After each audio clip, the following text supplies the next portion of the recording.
Bienvenidos a una edición más de Notivisión, es un gusto estar con ustedes. Vamos a iniciar de inmediato con el detalle de las informaciones porque ya avanza la entrega de paquetes de útiles escolares para el curso lectivo 2021 que iniciará este próximo 8 de febrero.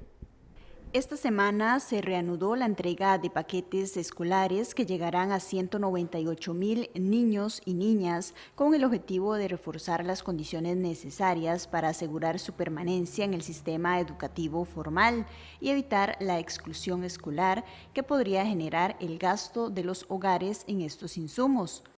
El Instituto Mixto de Ayuda Social, con el apoyo del Ministerio de Educación Pública y el trabajo logístico de Correos de Costa Rica, avanza en la distribución de los paquetes de cuadernos que llegarán a 198,000 estudiantes, niños y niñas de primaria que están en centros educativos priorizados por el Ministerio de Educación Pública y que podrán contar con los elementos básicos para desarrollar su proceso de estudio.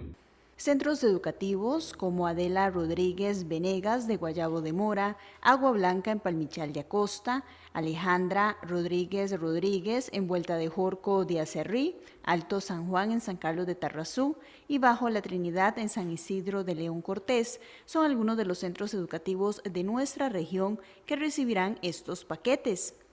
Las personas beneficiarias son estudiantes del sistema educativo del Programa de Mejoramiento de la Calidad de Vida en comunidades urbanas en mayor vulnerabilidad, indígenas y centros educativos unidocentes y de menor desarrollo social.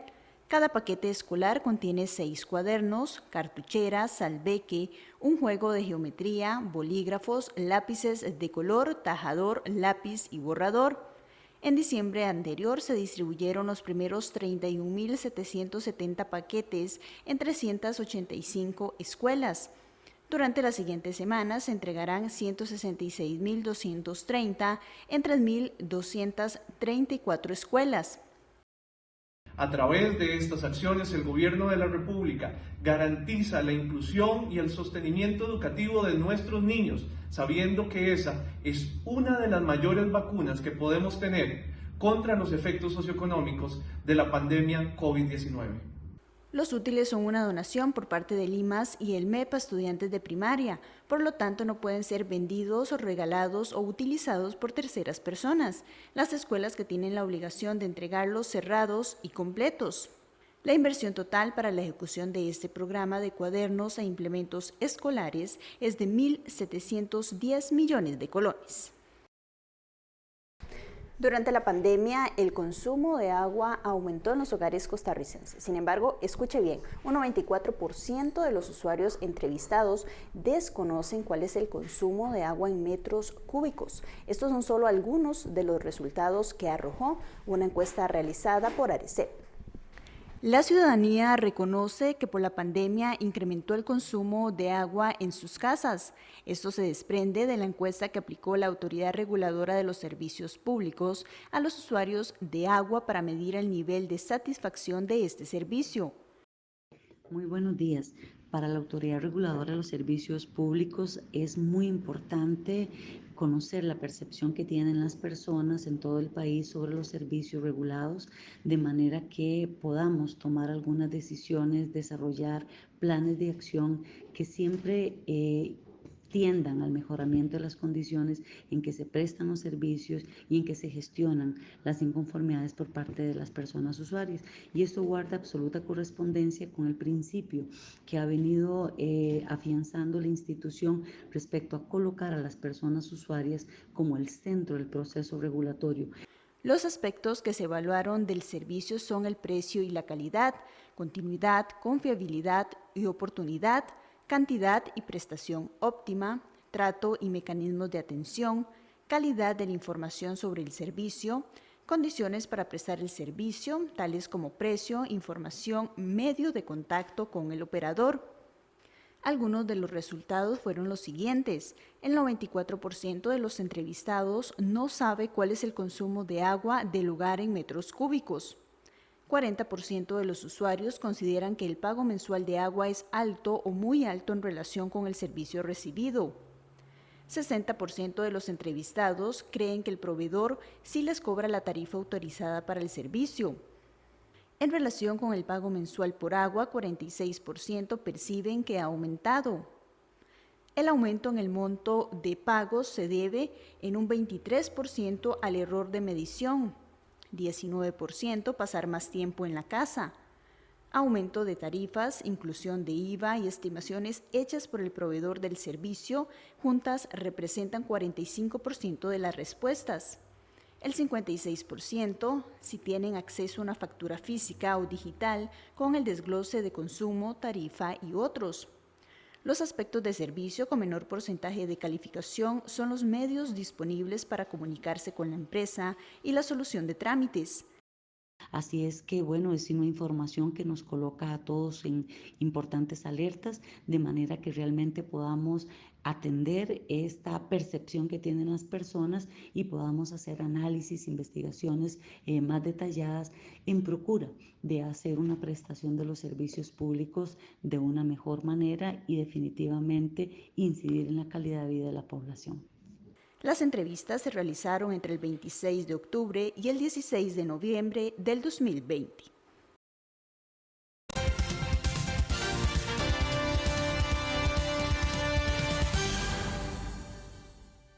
El orgullo de mis abuelos que sembraron la semilla, la alegría de mi pueblo con su aroma y su sabor. Dicen que sabe su historia, sabe que sabe su fruto.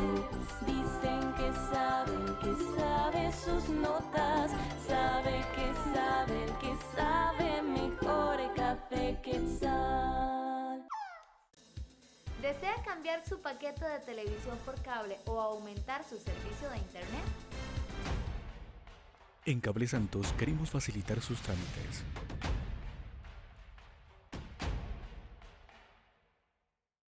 Ahora puede disfrutar de más canales o adquirir un internet más rápido. Envíenos un correo electrónico a infocomunicaciones@copesantos.com con la siguiente información: nombre y número del suscriptor. Adjunte una fotografía legible por ambos lados de su cédula o pasaporte vigente. Y recuerde anotar su número telefónico. Si el correo pertenece a una persona que no es el titular del servicio, debe adjuntar una autorización con la firma del suscriptor. En Cable Santos queremos facilitar sus trámites. Contáctenos al WhatsApp 8392 2525. Juntos podemos.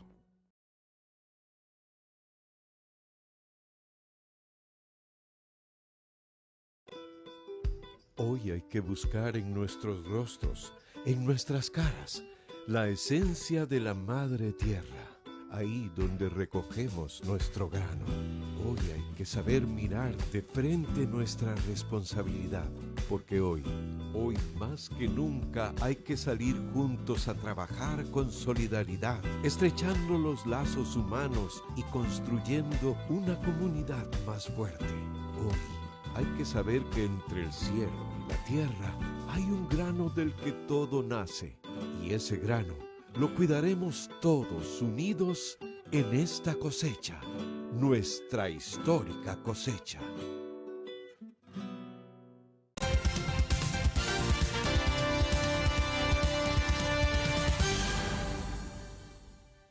Con más información aquí en Notivisión. Bueno, y en esta tarde, como es de costumbre, todos los miércoles tenemos nuestra sección Sonreír, Sentir y Vivir. Y bueno, en esta tarde vamos a hablar sobre un tema que yo sé que nos va a servir muchísimo a todos. Y se trata, bueno, cómo darle sentido a esas crisis. Sabemos que es algo con lo que tenemos que vivir, las crisis, las cosas que se dan de imprevisto, pero precisamente para saber cómo afrontar ese tema se encuentra con nosotros Silvia Esther Muñoz. Ella es coach de vida y también coach ontológica, a quien le damos también la bienvenida. Muchas gracias por estar con nosotros. Silvia, un gusto. Gracias, Beatriz. Un gusto compartir una vez más acá con toda la gente de la zona y con ustedes, por supuesto, en Altavisión, que nos están regalando este espacio para el equipo de, de personas voluntarias en salud mental que estamos ocupándonos de ver cómo generamos nuevos recursos para que nos fortalezcamos de adentro hacia afuera, para lidiar con las situaciones. Claro, por supuesto. Bueno, iniciamos con esta pregunta. ¿Qué es una crisis? ¿Cómo sabemos si estamos en una crisis? Bueno, realmente cada una de las situaciones que se presentan para resolver los procesos o los planes que tenemos en nuestra vida, se genera como una especie de crisis cuando se interrumpe, se presentan obstáculos, hay situaciones que se nos salen de control y a partir de ahí se llama lo que conocemos como crisis, ¿verdad? Que es cuando se genera alguna disrupción en los procesos y en las situaciones. Perfecto. ¿Y cómo podemos darle sentido a esa crisis? Sacarle ese provecho, ¿verdad? Porque es importante tener claro que las crisis no solo son cosas malas, ¿verdad? Muchas nos dejan enseñanzas muy importantes. Bueno, realmente de primera entrada sentimos que las crisis son una adversidad y las sentimos como algo grandísimo. Y normalmente es lo que nos llaman un tiempo como de vacas flacas, cuando se vienen muchas cosas juntas. Entonces, lo primero que hay que empezar a entender es que esto puede servirnos para algo. Se dice siempre que la crisis es una oportunidad. Sin embargo, suena muy trillado. ¿Cómo ver la oportunidad cuando estamos en el ojo de la tormenta? Curiosamente, una de las cosas que han estudiado las personas en meteorología es que el ojo de la tormenta, cuando estamos hablando de los huracanes, es el sitio donde menos actividad hay, es el sitio más pacífico.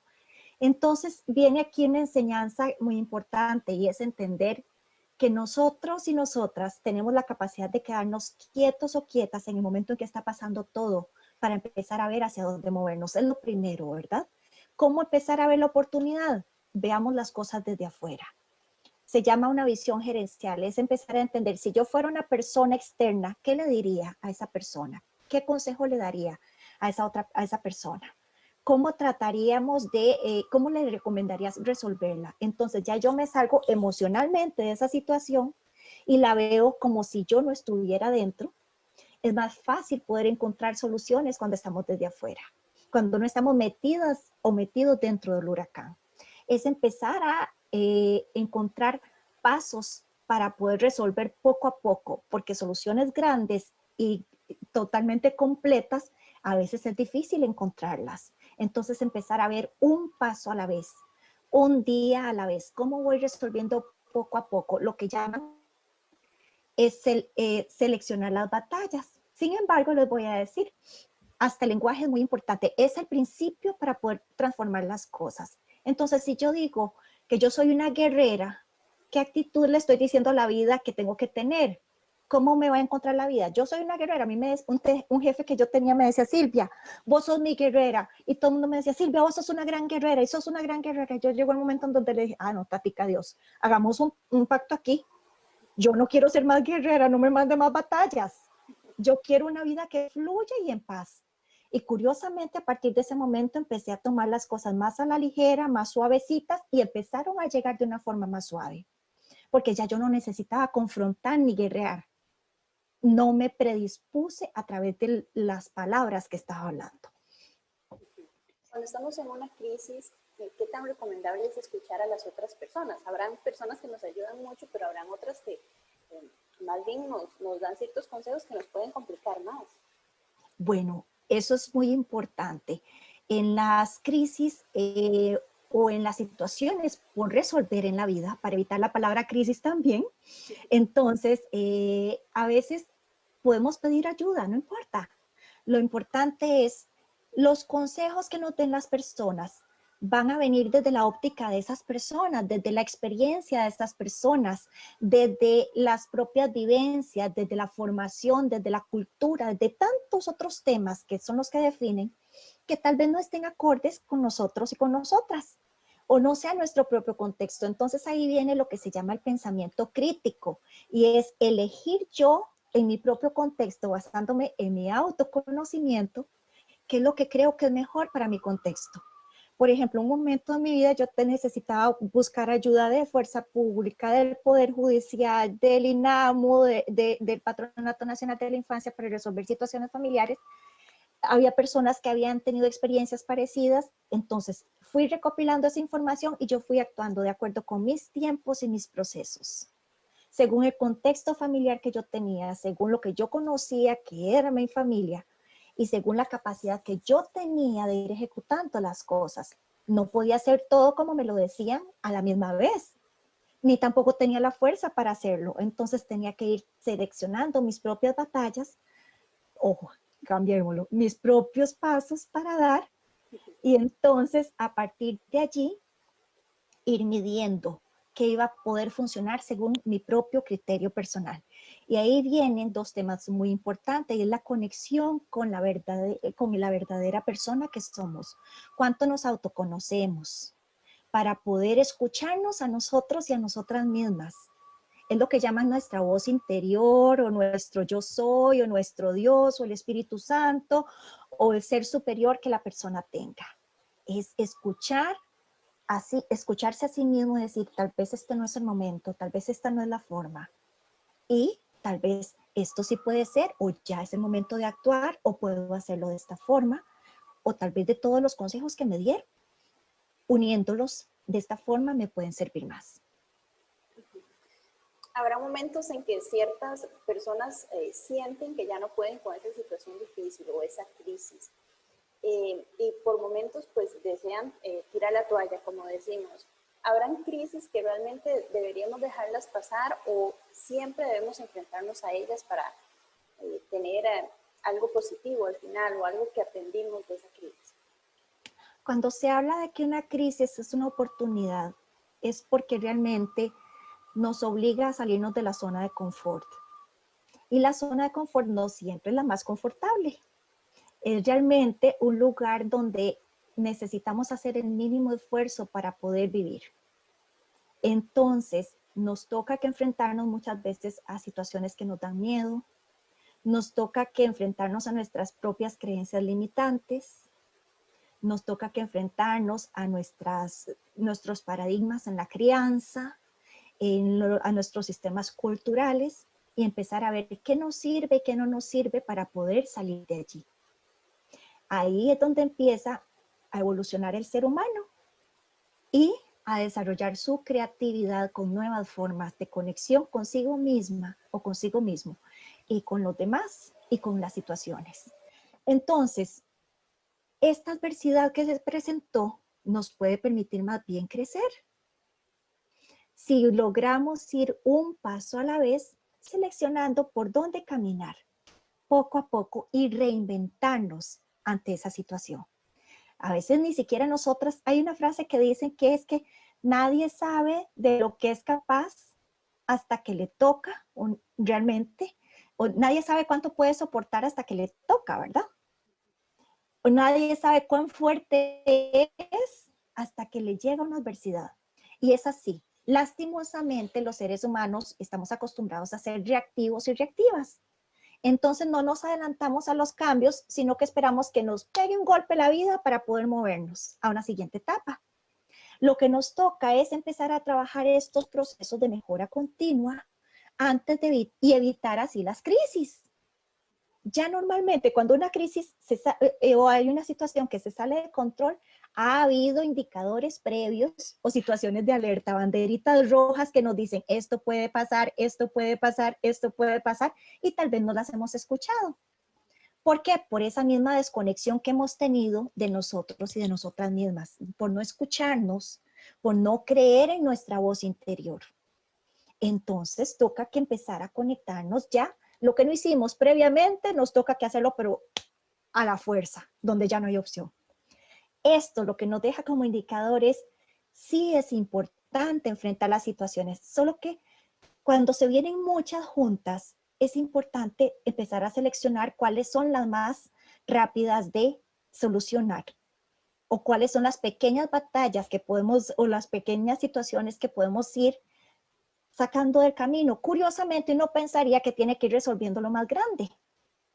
Sin embargo, en un tema de finanzas, una vez que me enseñaron para efectos de deudas, nos dijeron algo muy importante y en coaching también se utiliza así. Hay que tener pequeños logros o pequeñas ganancias en el día a día que le enseñen a nuestro cerebro también que sí somos capaces de avanzar. Por eso hay que ponerse metas realizables y a veces las pequeñas metas nos van dando más autoestima y más confianza en nosotros y nosotras mismas para poder librar o generar otras metas más grandes y alcanzarlas. Aquí hay otro tema. ¿Cuál es el poder que nosotros tenemos o que tienen todas las personas para poder salir de una situación de estas? Bueno, aquí hay algo muy importante y es algo que no nos han enseñado. Es el autoconocimiento.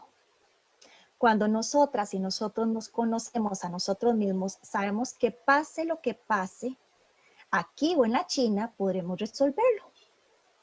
¿Por qué? Porque ya estamos claras y claros en quiénes somos, cuáles son nuestras áreas fuertes, cuáles son las áreas de mejora, y entonces podemos trabajarnos con base en nuestras habilidades, en nuestras fortalezas.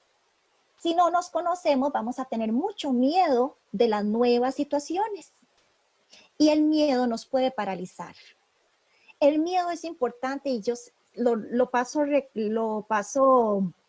recordando normalmente, porque es algo que no, es un paradigma que romper. El miedo no es un enemigo. El miedo es una persona amiga, es una situación amiga que se nos acerca, un pensamiento amigo que se nos acerca y nos dice, esto es lo que puede pasar. Alerta. Entonces, prepárate para evitar que suceda. ¿Cómo te prepararías para que esto no suceda? El miedo siempre se va a presentar. Mentira que no se va a presentar.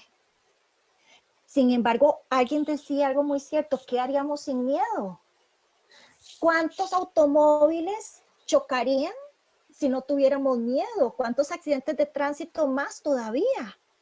Cuando estamos desconectados del miedo y de las emociones, no preveemos el peligro y entonces nos hacemos daño a nosotros mismos y a los demás o le hacemos daño a la sociedad. Entonces es importante escuchar ese miedo y avanzar. Precisamente como cuando empezamos a conectar con la autoconfianza, con la autoestima, con nuestro autoconocimiento, la vida en auto, ¿se acuerdan? Con todo lo que podemos manejar. ¿Por qué? Porque el entorno no lo vamos a manejar. Nosotros no vamos a poder cambiar lo que está sucediendo afuera, pero sí podemos cambiar nuestra actitud y usar nuestras propias herramientas para cambiar nuestra propia situación en la medida de lo posible. Aquí hay otro tema también, cómo enfocarnos y cuál es la importancia de enfocarlos en una situación o en esas pequeñas soluciones que usted decía que debemos ir realizando poco a poco. Mira, el enfoque es importantísimo porque es hacia donde dirigimos nosotros nuestra energía y todo es energía.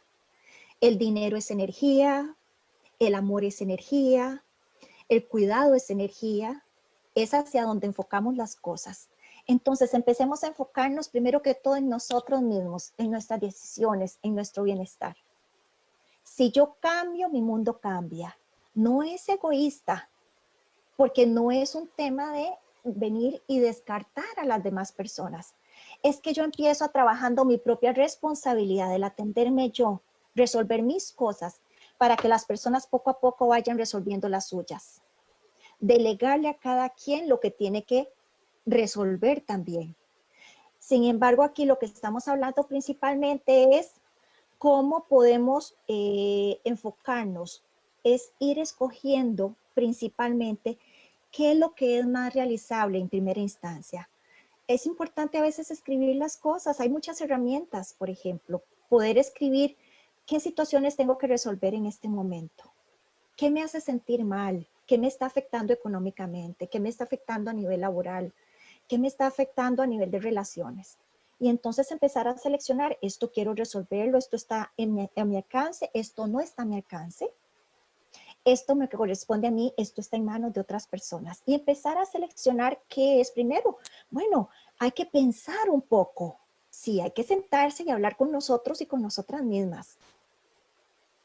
Y si es posible, ayudémonos también con otros recursos. Existen personas especialistas en psicología, hay otras personas en trabajo social, hay personas que pueden dar consejería. Entonces, ahí a veces otra persona externa nos ayuda como a ordenar mejor las piezas preguntándonos. Los coaches estamos también para poder acompañar en la solución y elaboración de proyectos, y todas las cosas se pueden manejar como un pequeño proyecto que tenemos que solucionar.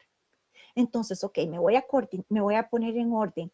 Esto, por ejemplo, tengo temas financieros, tengo temas de familia, tengo temas a nivel de trabajo.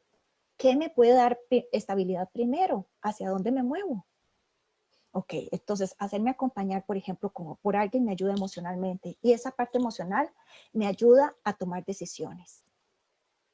Eso me hace sentirme más fuerte, y en la medida que nos sintamos más fuertes y más seguros y seguras, es más fácil salir de las situaciones de crisis.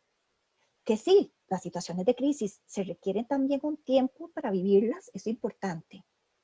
Sin embargo, lo importante es ir un paso a la vez, y viene relacionado con algo que vamos a hablar ahorita, y es con la presencia, con el estar aquí y ahora. Un paso a la vez. ¿Por qué? Porque yo no voy a lograr una solución en este momento si solamente estoy pensando en lo que va a pasar después. Estaría enfocando mi energía en el futuro y no en el presente. Y entonces, por pensar en el futuro, resulta que la mente es muy bandida. Cuando estamos pensando en lo que va a venir después, nos generamos ansiedad a nosotros y a nosotras mismas, porque es tratar de controlar lo que va a pasar y no lo que está pasando. Aquí pues también está el tema del pasado, que mucha gente se queda en el pasado y solo piensa en lo que pasó, que si tal vez no fue de la manera correcta, si lo pudo cambiar.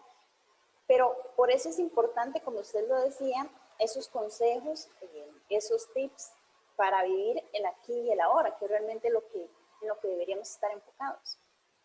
Una vez, hace como muchos años, cuando estaba jovencita, había una frase que decía que nadie puede caminar atado al peso del pasado y con las cadenas del futuro. Hay que vivir libres, y la libertad única está en nuestra mente. Nunca va a haber una libertad externa totalmente si no empezamos desde adentro.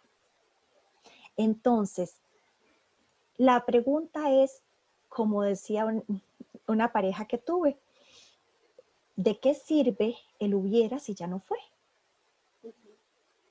Y ojo que aquí tomo la situación de pareja y agradezco a la pareja lo que viví.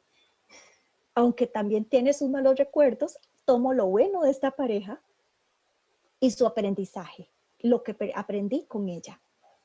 Entonces, es un tema en cuanto al enfoque también que preguntabas hace un rato, manejar la forma en que vemos las cosas es el primer enfoque. Sacar lo positivo de las situaciones, de las adversidades, el pensar para qué se pudo presentar esta situación. El pensar también cuáles son los aprendizajes que tuve de esa situación. El pensar desde el agradecimiento a esa situación porque me hizo una persona más fuerte y porque me está permitiendo crecer. Y el pensar que estoy alcanzando un nuevo paso en mi vida al sobrepasar esa situación y visualizar esa situación como que ya la pasé. ¿Cómo me quiero ver después de esto? Imaginémoslo, eso es programación neurolingüística. Imaginemos ya cuando ya logremos esto. Por ejemplo, tengo que graduarme, tengo que hacer la tesis, no tengo pereza, no tengo herramientas, no tengo plata. Ok, vamos a empezar a ver qué tengo que hacer para poder sacar esa tesis. Y me voy a imaginar cómo me voy a ver el día que reciba mi certificado ya de graduación. Así me voy a sentir, y me imagino sintiéndome en ese momento cuando ya recibí el certificado de graduación. ¿Quiénes están sentados a la par mía? ¿Cómo es el lugar donde yo voy a estar? Empecemos a interiorizarlo. Y esa es la forma de trabajar. Estoy en una situación sin trabajo. Entonces no estoy desempleada, estoy en transición laboral. ¿Por qué? Porque estoy en este momento trabajando en un cambio de trabajo. O estoy generando un cambio de trabajo. Es un cambio en mi vida. Voy a pasar de un lado al otro. Y así vamos entonces generando herramientas desde nuestra mente con acciones que acompañemos para poder crear la solución y entender el para qué me permitió la vida esto. Bueno, yo tal vez no había, a veces hay personas que las despidieron. Y bueno, ese despido, realmente yo estaba donde quería estar trabajando, estaba haciendo lo que realmente amaba. o la vida me dio un empujón para acercarme a lo que realmente yo quería. Es una nueva oportunidad. Entonces, si ya no salimos del pobrecito yo y de la pobrecita yo, que dicen que por qué lo que, en una charla que escuché una vez, decía que por qué lo que nos deja son porquerías, y es porque lo primero que decimos es, ¿y por qué a mí? No, es, bueno, la vida, todos tenemos una historia, todos y todas. Nada más, ¿para qué nos tocó en este cuerpo, en este nombre, en esta persona, que asumirla? ¿Qué quiere la vida que yo aprenda? Perfecto. Bueno, Silvia, ya para ir finalizando, ese mensaje para todas las personas que nos están viendo con este tema tan importante, con el que podemos enfrentarnos y salir adelante en nuestras vidas. Bueno, resulta que lo principal es, la principal herramienta para salir adelante la tienen ustedes cuando se ven al espejo. Háblense, trátense bien y entiendan que hay cosas que están en manos de ustedes y otras cosas no han estado en manos de ustedes. Sin embargo, lo más importante es que la actitud de cada una de las personas, la forma en que veamos las cosas, nos va a ayudar para salir adelante. Empecemos asumiendo el poder personal que tenemos, que somos nosotros y nosotras mismas.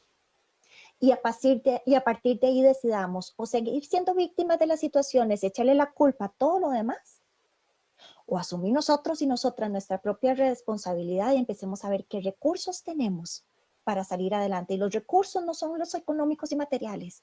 Otra vez, están frente al espejo. Empecemos a ver nuestras áreas positivas, nuestras bondades. Y ese es el primer inventario que vamos a hacer de cositas para salir adelante. Acordemos, voy a terminar con una frase. Cuando cambiamos nuestra forma de mirar las cosas que miramos cambian. Si empezamos a ver desde el agradecimiento a la vida, lo que nos está permitiendo, lo que tenemos, quiénes somos, empezaremos a sumar valor a cada día. Perfecto, bueno, muchísimas gracias, Silvia. Gracias a ustedes y un gran abrazo. Gracias, Beatriz, y gracias a Altavisión por el espacio. A usted las gracias. Más bien, esperemos que en casita tomen en cuenta todas estas recomendaciones. Que así sea. Hecho está. Hacemos una pausa comercial, pero ya regresamos con eso. Hoy más.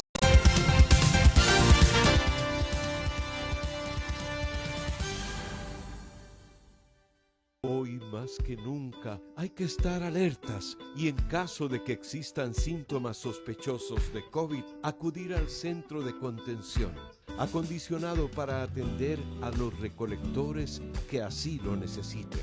Hoy hay que estar más fuertes que nunca, estrechar los lazos que nos unen y dejar atrás cualquier diferencia, cualquier discriminación. En nuestra gran comunidad nos une el trabajo. Estamos unidos como hermanos tras el mismo sueño, trabajando con fuerza, con la misma determinación y abnegación.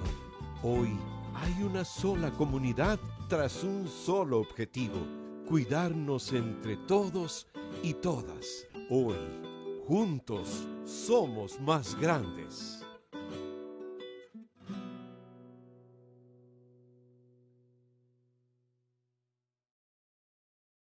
Cuando vivís en un país así, es natural que nos nazca cuidarlo, que nos importe tanto conservar nuestra tierra como a nuestra gente.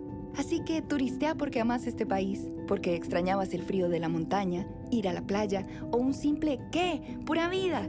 Porque en este momento no hay un mejor lugar para estar que Costa Rica.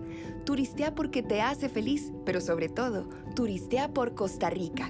Entre todos, cuidémonos juntos. Ingresa a vamosaturistear.com. El corazón del cooperativismo es el bien común, que surge de buscar la unión de las personas para lograr una meta que se traduce en bienestar para todos. Las cooperativas son empresas con rostro humano que trabajan por el crecimiento económico con equidad social. Aprendamos a vivir los valores y principios del cooperativismo para ser mejores cada día. Mi corazón cooperativo.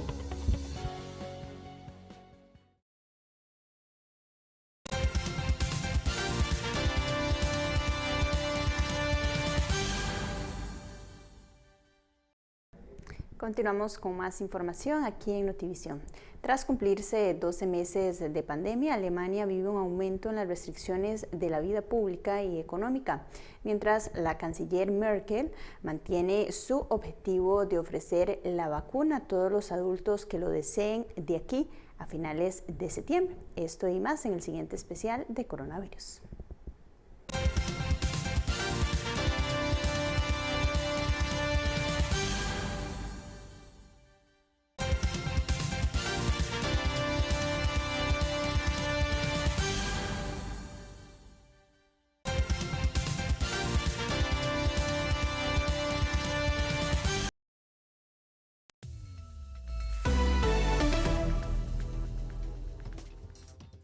Más de 2.200.000 personas han fallecido en todo el mundo debido al coronavirus desde que se registraron los primeros casos en Wuhan, en China, en diciembre de 2019.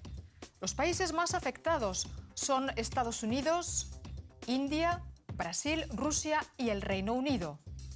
La pandemia está aún lejos de encontrarse bajo control, mientras las campañas de vacunación avanzan lentamente por falta de dosis suficientes. El Instituto Robert Koch reportó este miércoles aquí en Alemania 9.700 nuevos contagios y 975 fallecidos.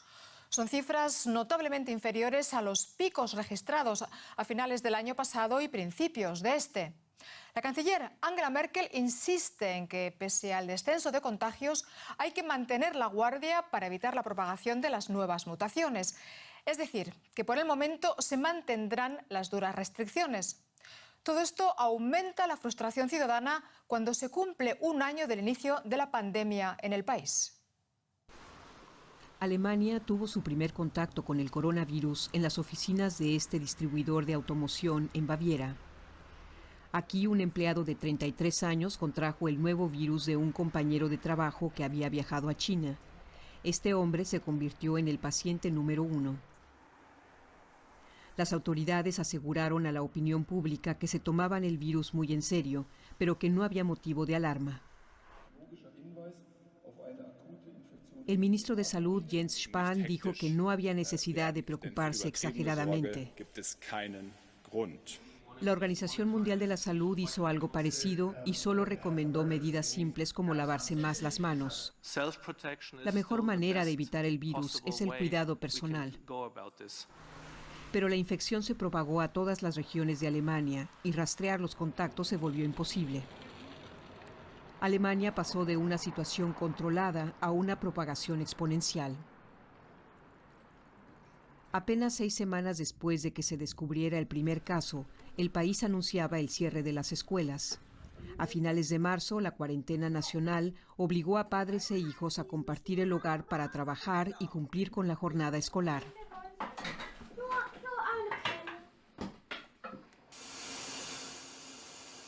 La mayoría de la población alemana estuvo de acuerdo y aceptó las restricciones. Con la llegada de la primavera, el país inició una reapertura paulatina. A principios de mayo, cerca de 7.000 personas habían muerto en Alemania, y en otros países de Europa las cifras variaban entre 24 y más de 28.000 muertes. En comparación con otros países europeos, Alemania parecía haber resistido bastante bien la crisis y muchos disfrutaron los cálidos meses del verano.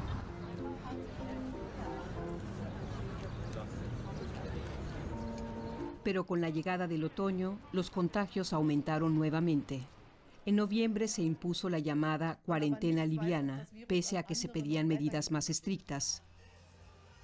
También hubo protestas en contra. Pero la cuarentena liviana no funcionó. El aumento de casos se volvió alarmante. Cada vez más pacientes necesitaban cuidados intensivos. Hacia la Navidad, las restricciones volvieron a endurecerse. y tras el Año Nuevo, las escuelas y el comercio permanecieron cerrados. El último alargue anunciado de la cuarentena en Alemania se extenderá al menos hasta el 14 de febrero. Pues de la situación aquí en Alemania y en otros países vamos a hablar con el doctor Jens Holst, profesor de salud global de la Universidad de Ciencias Aplicadas de Fulda. Doctor Holst, muchas gracias por conectar con nosotros. Pese a todas las dificultades, la canciller Merkel mantiene su objetivo de vacunar a toda la población adulta que lo desee de aquí a finales de septiembre. ¿Le parece a usted una meta realista? Bueno, no sé, mire, no quiero entrar en el juego de predicciones y especulaciones que nos inundan diariamente.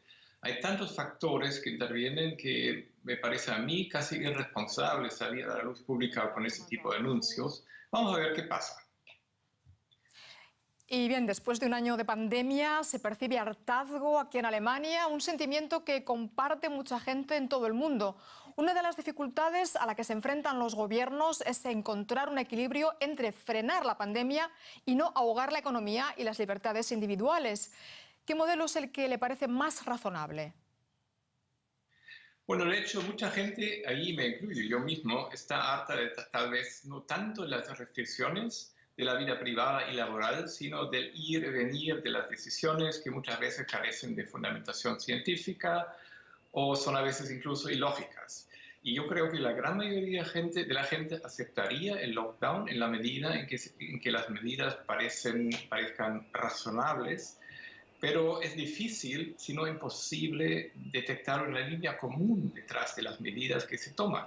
El costo del cierre de las medidas de cuarentena cae desproporcionadamente en los pequeños negocios, mientras que se benefician muchas grandes empresas.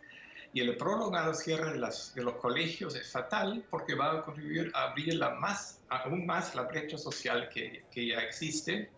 Y hay que notificar claramente una falencia de la política de prepararse adecuadamente por la segunda ola que estaba bien previsible.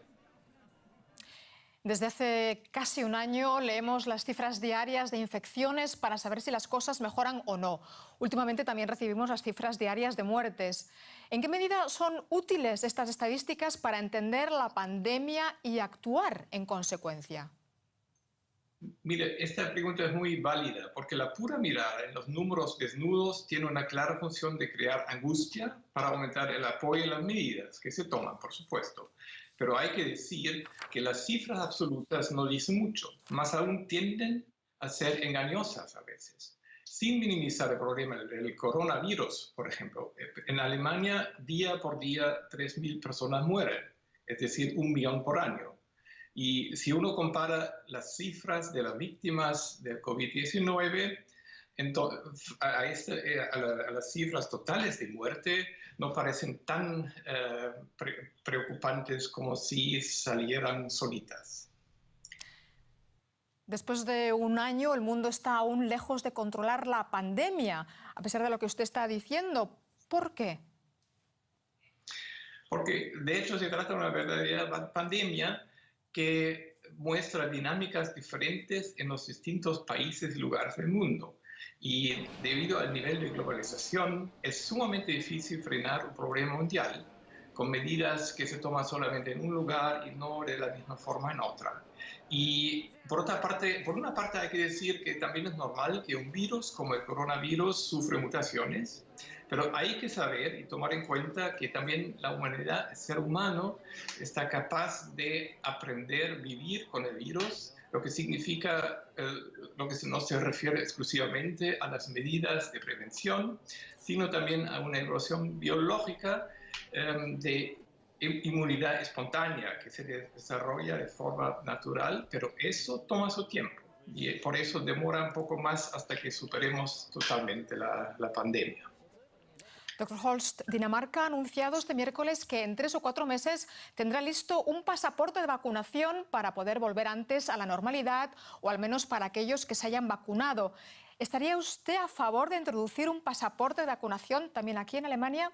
Y si no le importa brevemente, porque no tenemos mucho tiempo.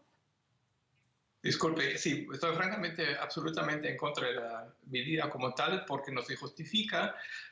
Es una medida para forzar la aceptación de la vacuna, pero hasta la fecha sabemos muy pocos. No sabemos si la vacuna protege efectivamente, por cuánto tiempo lo hace y si previene el contagio de otras personas. Y últimamente también creará un mercado negro de certificados, me imagino. Así que es una medida muy unilateral que no tendrá el impacto que se desea. Pues doctor Jens Holst, profesor de Salud Global, muchas gracias por estas explicaciones. Muchas gracias a ustedes. BioNTech y AstraZeneca han prometido aumentar sus suministros de vacunas contra el coronavirus a la Unión Europea para las próximas semanas. La lentitud en la distribución ha provocado gran malestar. En Alemania, hasta ahora se ha administrado la primera dosis a unos 2.100.000 habitantes y la segunda a algo más de medio millón. Ello supone tan solo un 2,3% de la población del país. Sin embargo, pese a las dificultades en el suministro, el Gobierno mantiene sus objetivos de vacunación. Alemania solo ha recibido hasta ahora cerca de 3,5 millones de vacunas. La mitad se ha administrado a equipos médicos y residentes de hogares de ancianos. Pero no es suficiente. Pasarán al menos 3 meses hasta que todos los mayores de 80 años estén vacunados. A este ritmo, podrían pasar 2 años hasta que los alemanes estén en su mayoría inmunizados. Las cosas no deberían ser así. Hay encargadas cantidades mucho mayores, pero algunos fabricantes alegan congestión en la distribución. El laboratorio alemán BioNTech fue el primero en anunciar que no podrá producir lo prometido. La sueco-británica AstraZeneca también lamenta problemas de producción. La Unión Europea no recibirá ni la mitad de las 80 millones de dosis prometidas. Para demostrar que había compromisos adquiridos, el bloque europeo publicó el viernes el contrato de compra con la farmacéutica. A petición de la compañía, los detalles financieros aparecieron tachados. ¿Por qué? AstraZeneca asegura que no busca hacer ganancias con la vacuna. Decidimos dar esta vacuna a todo el mundo sin ningún beneficio y lo más rápido posible para evitar que el virus se propague y mute y pueda así volver a los países ricos.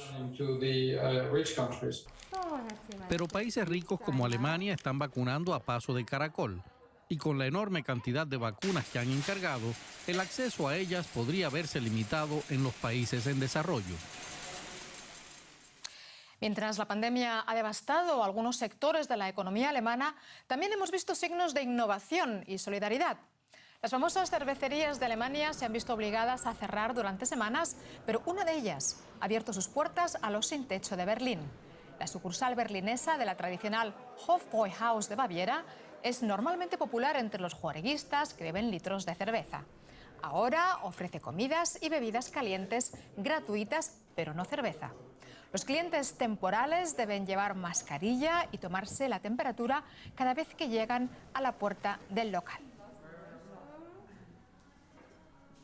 Y hasta aquí nuestro especial coronavirus. Gracias por su confianza. Hasta pronto.